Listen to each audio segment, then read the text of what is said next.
तर मुलं ही आपली संपत्ती असतात, हे तर तुम्ही मान्य करताना. मुलं हीच आपली संपत्ती आहेत, अजून काही नाही. आपली मुलं छान मस्त हेल्दी राहिली, आपली मुलं फ्युचरमध्ये छान स्टडी करायला लागली, काहीतरी बनली, हेच आपल्याला वाटतं की यातच आपलं समाधान. आपल्याला काही भेटू न भेटू, पण आपल्याला हे असतं की माझा मुलगा व्यवस्थित राहावा, छान हेल्दी राहावा. त्यामुळंच म्हटलं की आपली मुलं ही आपली संपत्ती आहेत. आणि प्रत्येक महिला भगिनीला एकच समस्या असते, माझा मुलगा व्हेजिटेबल्स खात नाही, माझा मुलगा व्यवस्थित जेवत नाही, मी काय करू, असा प्रश्न पडलेला असतो. काही जण तर डॉक्टरचाही सल्ला घेतात की माझा मुलगा पोटभर जेवत नाही, तो व्यवस्थित जेवत नाही, त्याचं वजन वाढत नाही, माझं मूल त्याला काही खायला दिलं तर तो खात नाही, असे प्रश्न सर्वांना आहेत.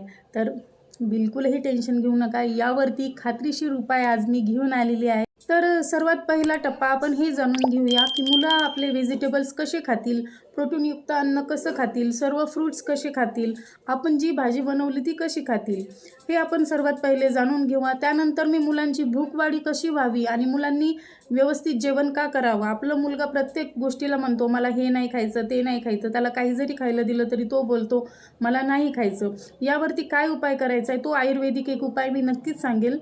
आणि हा उपाय ना माझ्या मम्मीने मला सांगितला होता, माझ्या समृद्धीसाठी, माझ्या समरसाठी.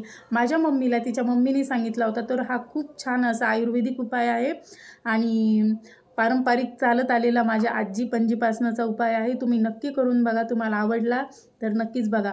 चला, तर हे तर मी नंतर सांगेल. त्याआधी मी हे सांगेल तुम्हाला की मुलं व्यवस्थित जेवण कसे करतील. तर आपण जीही भाजी, प्रोटीनयुक्त भाज्या, फळभाज्या, पालेभाज्या आपण बनवतो, तर आपण ज्याही पालेभाज्या, आता मुलं तुमचे मेथी खात नसतील, मस्तपैकी त्या मेथीचं कटलेट करा, त्या मेथीचा परोठा बनवा. परोठ्यासोबत मुलांना आजकाल सॉस आवडतं, मेयोनीज आवडतं, असं आकर्षक. आणि मेन म्हणजे गोष्ट, मुलांना जी गोष्ट आवडत नाही त्याचे परोठे बनवा, कटलेट्स बनवा, असं काहीतरी करा, थालीपीठ बनवा. मुलं आकर्षक आणि मस्तपैकी त्याला एक छानसा आकार द्या.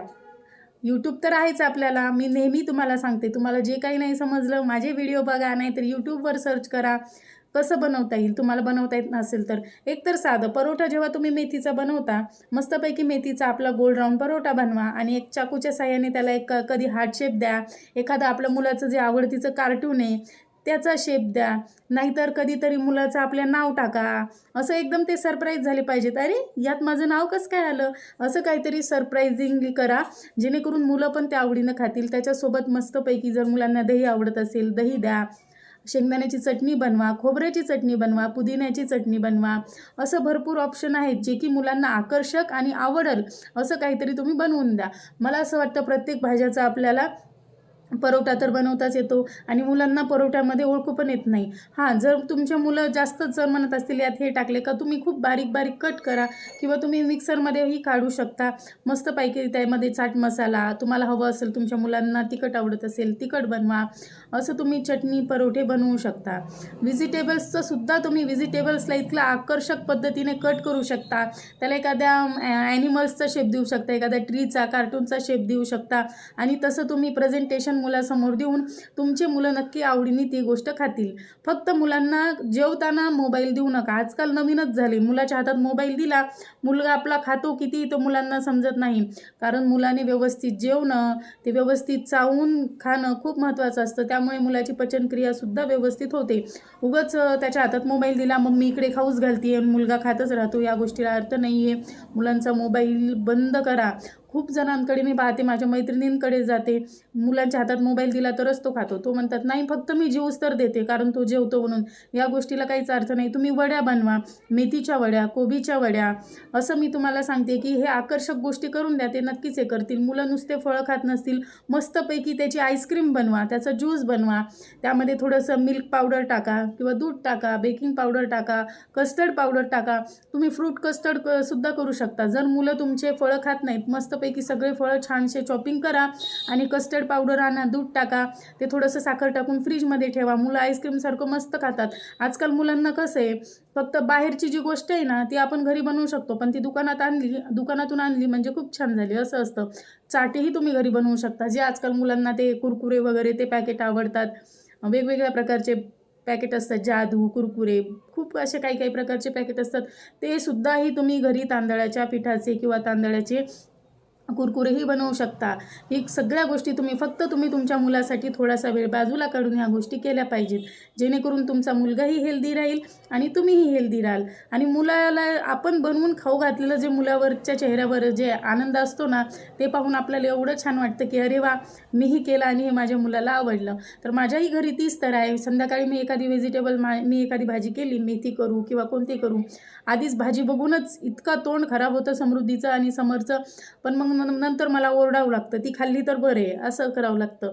आणि तुम्ही असंही करू शकता की हे बघ, एवढं तू जेवण कंप्लीट कर, मग आपण दोघंजणं खेळूयात, मुलांसोबत संवाद साधा, मुलांसोबत खेळा, मग मुलंही व्यवस्थित जेवतील. आणि शक्यतो तर मला असं वाटतं की 2 टाईम तर शक्य नाही आहे, पण मला असं वाटतं पूर्ण फॅमिली 1 टाईम तरी जेवण सर्वांनी फॅमिली जेवण केलं पाहिजे, म्हणजे सर्वांनी सोबत केलं पाहिजे. कारण की आपण आपल्यासोबत जर मुलांना जेवायला घेतलं ना, मुलं 2 घास जास्त नक्कीच खातात. तर आजकाल काय झाले, मम्मी पण मोबाईलमध्ये, पप्पा पण मोबाईलमध्ये, असं झाले, कोणी टी व्हीमध्ये बिझी असतं आणि आपण मुलांना जेवायला देतो. तर मला असं वाटतं की दिवसातून 1 टाईम तरी आपण मुलांसोबत जेवलं पाहिजे. आणि शक्यतो तर जर तुम्ही जॉब नाही करत, हाऊसवाईफ आहात, तर शक्यतो करून मुलांना तुमच्यासोबतच जेवायला घ्या, असं मला तरी वाटतं. मुलांना जेवणामध्ये सॅलड कंपल्सरी द्या, रात्री 2 बदाम भिजू घाला, सकाळी ते बदाम द्या. ह्या सर्व गोष्टी तुम्हाला माहीतच असतील, तर मी एकदा सांगते.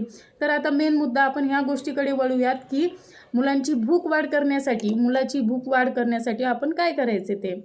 तर मी जो तुम्हाला आयुर्वेदिक उपाय सांगणार आहे, तो आयुर्वेदिक उपाय आहे, जेणेकरून जर तुम्ही ते केलं तर तुमची जेवणाला नको नकोरी म्हणणारी मुलं स्वतःहून तुम्हाला म्हणतील, मम्मी जेवायला दे, मम्मी जेवायला दे.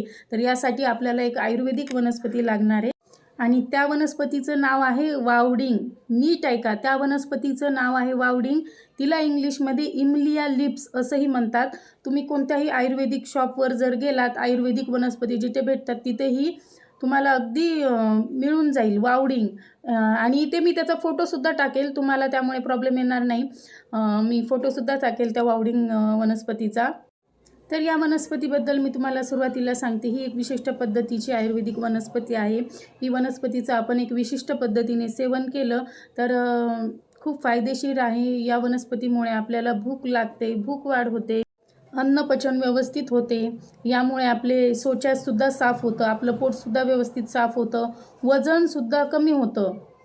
म्हणजे जे आपलं अन्नपचन व्यवस्थित होत नाही, पचनक्रिया ज्याची व्यवस्थित होत नाही, त्यामुळे गॅस होतो आणि त्यामुळे वजन चुकीच्या प्रमाणे माझ्या भाषेत तर असंच म्हणतात की सुदृढ मुलं झालेली वेगळी आणि अन्नपचन न होता ज्याचं एकदमच पोट वाढतं आणि तब्येत कमी असते, या गोष्टी म्हणते.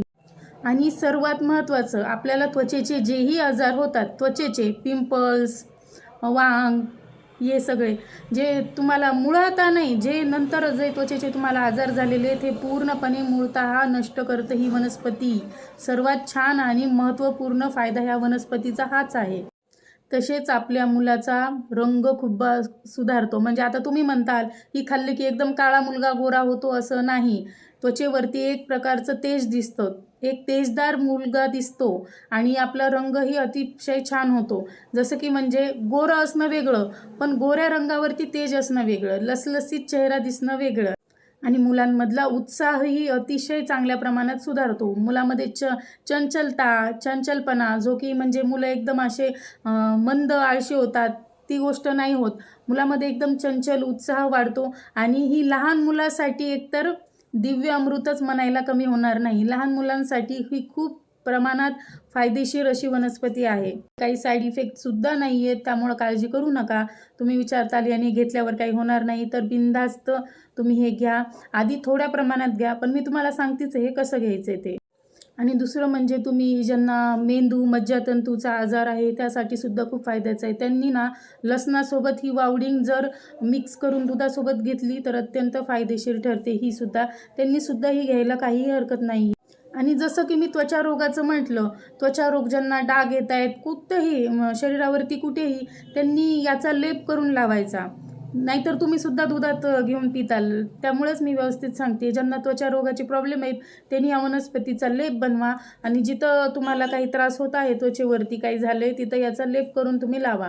तर मेन गोष्ट, आपण मुलाच्या भूकवाढीसाठी या गोष्टीचा वापर कसा करणार आहोत ते बघूयात. लहान मुलासाठी तर पहिले तर काय करायचं, 2 चमचे वावडिंग हे काय करायचं, एका वाटीमध्ये भिजत ठेवायचं. आणि आपण ज्या वाटीत हे वावडिंग भिजू घातले ते वावडिंग 2 तास भिजू घाला आणि ते वावडिंग बाजूला काढा. आणि जे पाणी भिजू घातलेलं पाणी, जे उरलेलं पाणी आहे वाटीमध्ये, ते आपण मस्तपैकी एका पातेल्यामध्ये उकळायला ठेवा. एक 15 ते 20 मिनटं ते उकळा आणि थंड झाल्यावरती मुलाला सकाळी उठल्यावरती ते पाणी प्यायला द्या. आमोशेपोटी प्यायला द्या, काही खाण्याच्या आधी प्यायला द्या. तुमची मुलं पहा तुम्ही किती लवकर तुम्हाला याचा रिझल्ट भेटतो आणि मुलं नको जेवणाला नको म्हणणारी मुलं तुम्हाला जेवायला मागतील. हा उपाय तुम्ही नक्कीच करा आणि केल्याच्या नंतर याचा रिझल्ट काय ते मला नक्की कमेंट्स करून सांगा. तर मी जे तुम्हाला सांगितलेले आहेत, मुलं खायला करतात किरकिर, मुलं खायला किरकिर करणारे मुलं खायला व्यवस्थित जेवतील कसे, त्यांची भूक वाढ कशी होईल. आणि दुसरं गोष्टी म्हणजे मुलं तुमच्या भाज्या खात नाहीत, तर त्यांना त्या आकर्षक पद्धतीने जसं आवडेल तसं तुम्ही कसं प्रेझेंटेशन करून देताल यावरती ते निर्भर आहे. तर आजचा व्हिडिओ तुम्हाला कसा वाटला नक्की मला कमेंट्स करून सांगायला विसरू नका. जर तुमचा हा व्हिडिओ फायदेशीर झाला, जर तुम्हाला व्हिडिओ आवडला असेल तर लाईक कमेंट्स करायला विसरू नका. चला भेटूया अशाच नेक्स्ट छानशा व्हिडिओमध्ये. तोपर्यंत रजा घेते. बाय. श्री स्वामी समर्थ.